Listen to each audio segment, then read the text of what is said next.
So in this episode, we talked to Marianne about soul coaching and some of the other courses that Marianne teaches at her School of Mediumship Studies.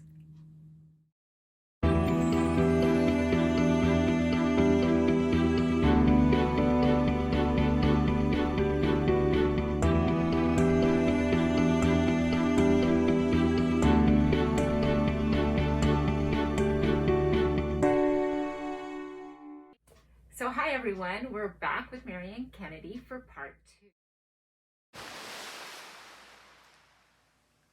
That's great. Now you also you have classes for psychic investigation, as well as teaching your students how to manage their own energy and protect themselves. Yeah. And you do that at your School of Mediumship Studies. Mm-hmm. And Caron and I have taken quite a few of your classes, right, including psychic investigation and our energy clearing and energy protection. And I know one of my favorites was soul coaching. Mm-hmm. And we both did soul coaching with you at your school. Yeah. And you mentioned that for when someone passes on, it's their journey, it's their soul journey to continue on. And when we do a releasement, that's to help them do that. And I know when we did our soul coaching with you, I really learned and understood about the soul journey and about, for me, I took away being able to see bigger picture, understanding that what's happening in this moment in time might lead to something more. And what did you find with soul coaching?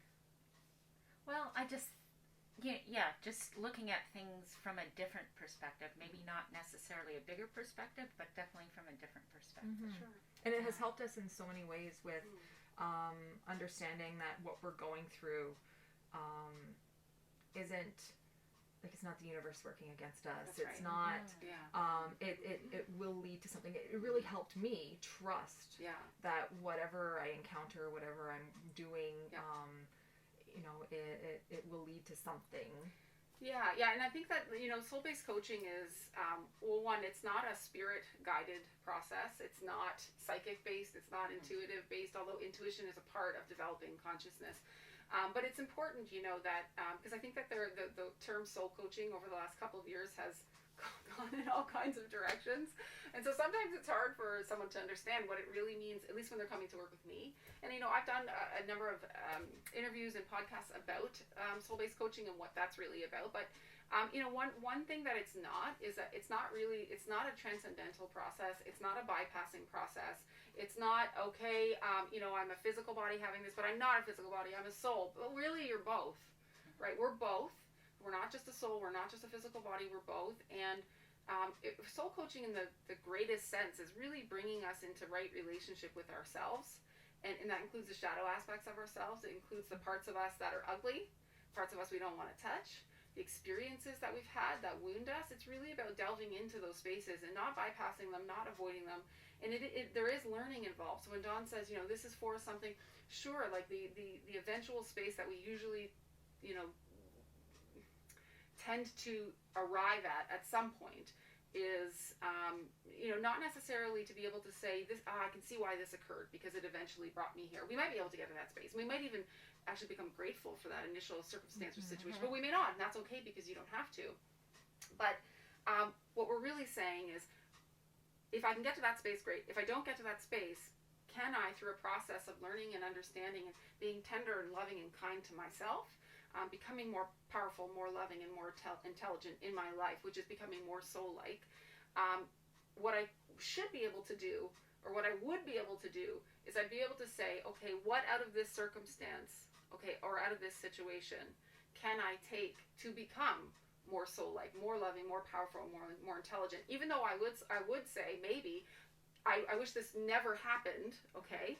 And I'd rather have it never happen than have to go through this and still become more powerful, more loving, or more intelligent in some way. It's okay to say, still wish this never happened. That's quite all right, right? But there are other approaches to, this soul-based stuff. Well, it's not really soul-based, but it's more sort of spiritual-based or something along those lines, where it's really that process of trying to rise above, remind yourself of only the bigger picture. We can't just operate from the intuitive space, which is that larger view of things, right? The soul view. We can't just operate from that space because we don't engage with each other in the world of form through soul. The soul expresses through us, but it's expressing through the form bodies. It expresses through who I am emotionally, who I am mentally, who I am physically. So we're really trying to align those things sort of closer with soul. But it's not a bypassing thing. So if your personality is experiencing something traumatic, something crappy, something difficult, we're not to bypass that. We're to lean into that, to learn about it. If there's something for us to learn, and there always is, then that may be the only purpose for it, to learn something. And does the learning take the pain away? Sometimes, sometimes not. You know, sometimes there's healing involved, sometimes there isn't. Sometimes it leads to a very obvious purpose, sometimes it doesn't. There's no, when we work in soul-based coaching, we're working with no template.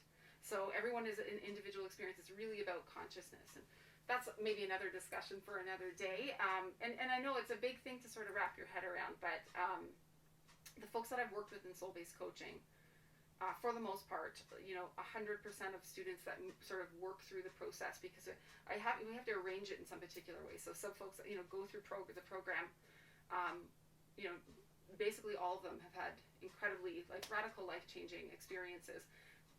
But the bit about soul-based work is that you have to continue, because it's an integration process. It's not just the learning and healing. That's important. It's necessary. It's precursor to soul development, right?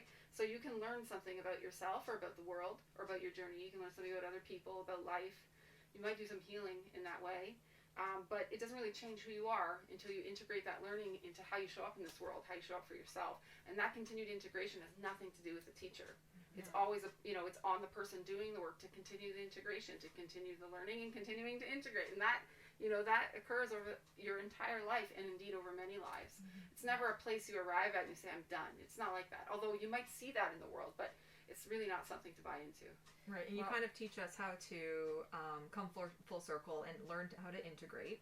And then we are kind of, as baby birds, we fly. And I know now I look at things very differently, and I can use those teachings to approach different situations and learn, continue with my soul development. Exactly. And I remember that what I got a lot out of was identifying limiting beliefs. And, because you need the awareness before you can kind of change consciousness. Exactly. And I remember thinking after doing that course, everyone should do this. How can you operate in the world without kind of being aware of these things? So no, it's true. I mean, and unfortunately, it's one of those things where we've believed or been taught up to a certain point that awareness is the key. And awareness is necessary, but it's not the only factor needed to shift, to grow, to evolve, to expand consciousness. It's necessary, but it's the first piece of it. And so what folks tend to do, which is, and it's simply because we just don't know what else to do. When we say know thyself, once we know thyself, that feels better. And then we say, a couple months later, you're like, shoot, I'm still in the same patterning, but I thought I identified it. Well, you did identify it, but we didn't do much with that. Right. So a huge part of soul-based coaching, the transmutational process, which is working in the form bodies, or the mental, emotional, physical body, is dealing with wounds, fears, and limiting beliefs, which they sort of all sit on top of each other. And so when we are identified with those realities, primarily the things that hurt us, the things we're afraid of, and things that we consciously or subconsciously believe, and that's how we're sort of engaging in our life, through our life, we tend to be having a pretty rough time. And so part of the process is also shifting out of that identity of just being a singular, personality body, and identifying more significantly with soul, understanding which qualities you're suppressing, because we all do that, expressing them more consciously. And that's how we sort of integrate the personality with the soul together, and one becomes more influenced by the other, and we show up in the world in a different way. Thereby we become different people. And so that tends to be a more fulfilling life for one. And that's why it was important for me to do it, and then important for me to share that with others and teach them to do the same thing. Yeah. And I definitely wanted to make sure that our community was aware of what you do with the soul-based coaching, because it was life-changing for me, especially with soul contracts, learning about soul contracts. Yeah. I know that now when something doesn't feel right, or something feels right, I think about, okay, when I was making my contract, what would I have wanted to do here? And it gives me the strength to actually stay authentic and stay in my own alignment and do make more difficult decisions that are for the greater good. Sure. Yeah, that makes sense. Yeah. Now, what other courses do you have at your school? Oh my gosh, so many. Mediumship, intuitive development, psychic development, platform and advanced mediumship, intermediate, beginner, all these things. I do energy clearing and protection, psychic investigating, soul-based coaching level 1, level 2. Oh my gosh, there are so many. Yeah, you teach Reiki as well? Yep. I do. I certify in Reiki. Now, for someone who is interested in this type of work but has never really dipped their toe in this water before and they don't even know where to start, what would you recommend for someone? So my recommendation would be an at-home learning program right now, which is usually, my suggestion would be the Psychic Intuitive certification program. And it's sort of like the level 1 of stepping into spiritual work. It gives you the groundwork that you need because I think foundation is really important. And whether you go into anything, in particular, like mediumship, like psychic work or dowsing or investigating work, like whatever that is, it's a great place to start. So that's, the Psychic Intuitive certification at-home program. So you work with a manual and you have videos from me and then you correspond with me in the office and we get all your work done.